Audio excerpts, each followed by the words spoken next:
Olá, galerinha. Questão de número 36.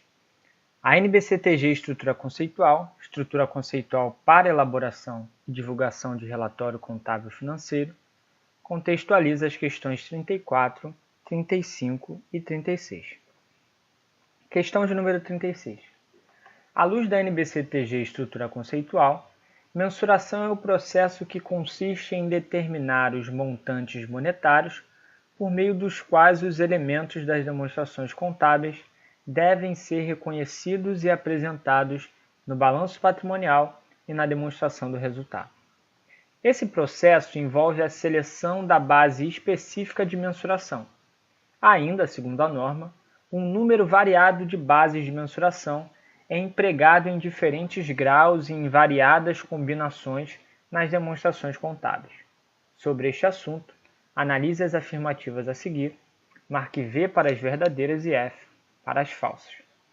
São 4 afirmações, nós vamos julgá-las como verdadeiras ou falsas perante a norma. O assunto pertinente é mensuração, processo de mensuração. E, logo em seguida, nós vamos assinalar qual sequência está correta. Primeiro item fala do custo histórico e diz: os ativos são mantidos pelos montantes em caixa ou equivalentes de caixa, que teriam de ser pagos se esses mesmos ativos ou ativos equivalentes fossem adquiridos na data do balanço. Os passivos são reconhecidos pelos montantes em caixa ou equivalentes de caixa não descontados, que se espera seriam necessários para liquidar a obrigação na data do balanço. É uma típica definição falsa de custo histórico. Na verdade, a definição que foi dada aqui é a definição de custo corrente. A definição de custo histórico, segundo a norma, é que os ativos são registrados pelos montantes pagos em caixa ou equivalentes de caixa, ou pelo valor justo dos recursos entregues para adquiri-los na data da aquisição. Os passivos são registrados pelos montantes dos recursos recebidos em troca da obrigação ou, em algumas circunstâncias, como por exemplo imposto de renda, pelos montantes em caixa ou equivalentes de caixa, se espera serão necessários para liquidar o passivo no curso normal das operações. Então, a definição de custo histórico aí está errada, trouxe a definição de custo corrente. E vamos para o segundo item, que vai tratar do custo corrente. Diz: os ativos são registrados pelos montantes pagos em caixa ou equivalentes de caixa, ou pelo valor justo dos recursos entregues para adquiri-los na data da aquisição. Os passivos são registrados pelos montantes dos recursos recebidos em troca da obrigação, ou em algumas circunstâncias, como por exemplo imposto de renda, pelos montantes em caixa ou equivalentes de caixa, se espera serão necessários para liquidar o passivo no curso normal das operações. Vemos mais um item errado, porque agora o custo corrente traz a definição que acabamos de ler aqui em cima, que é a definição do custo histórico. Então é mais um item falso, tá? Vocês verificam que esses dois itens são falsos, houve uma mudança, onde lê-se custo histórico traz a definição de custo corrente e onde lê-se custo corrente traz a definição de custo histórico. Para você nunca mais errar esse tipo de questão, galera. Repare que custo histórico, na sua definição, é a única para os métodos de mensuração, é a única que traz a palavra pagos. Então, na definição tem a palavra pagos, custo histórico. Outra coisa, para você diferenciar o custo histórico do custo corrente. O custo histórico sempre vai tratar da data de aquisição. Data de aquisição, diferentemente do custo corrente, que vai tratar aí, da data do balanço. Então, duas palavras-chave para você distinguir custo histórico de custo corrente. O custo histórico, na sua definição, tem a palavra pagos e vai tratar da data de aquisição. O custo corrente, ela vai tratar da data de balanço. Então, fiquem ligados nessas duas dicas aí do professor para você nunca mais errar questões que tragam definição de custo histórico e de custo corrente. Bom, nós já analisamos as duas primeiras e verificamos que as duas são falsas. Portanto, já descartamos a letra C e a letra D. Vamos para o item 3. Valor realizável, ou valor de realização ou de liquidação. Os ativos são mantidos pelos montantes em caixa ou equivalentes de caixa que poderiam ser obtidos pela sua venda em forma ordenada.